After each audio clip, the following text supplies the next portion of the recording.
જી સાહેબ. તારીખ 8મી ડિસેમ્બર રવિવારના સવારના આપણે 7 વાગે સરદાર પટેલ સ્ટેડિયમથી no drugs in Surat campaign હેઠળ સરદાર પટેલની કર્મભૂમિ બારડોલીમાં 3 કિલોમીટર, 5 કિલોમીટર અને 10 કિલોમીટરની મિની મેરેથોનનું આયોજન કરવા જઈ રહ્યા છીએ.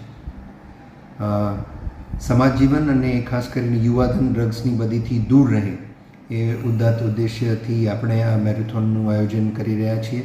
તમામ પ્રકારની તૈયારીઓ થઈ ગઈ છે અને હજારો લોકો આમાં જોડાવાના છે.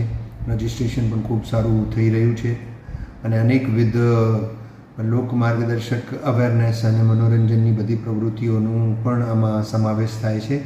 તો હું સમગ્ર સુરતના લોકોને એક નમ્ર અપીલ કરું છું, આપ પણ આવીને જોડાઓ અને પોતાનું માનસિક અને શારીરિક સ્વાસ્થ્ય સારું રહે એના માટે આપ પણ એક પબ્લિક હેલ્થ કોન્શિયસનેસ અને ડ્રગ્સ અંગેની ડ્રગ્સ વિરુદ્ધની જે પોલીસની લડાઈ છે એમાં ભાગ લઈને જોડાઓ એવી હું આપ સૌને અપીલ કરું છું. જય હિન્દ, જય જય ગરવી ગુજરાત.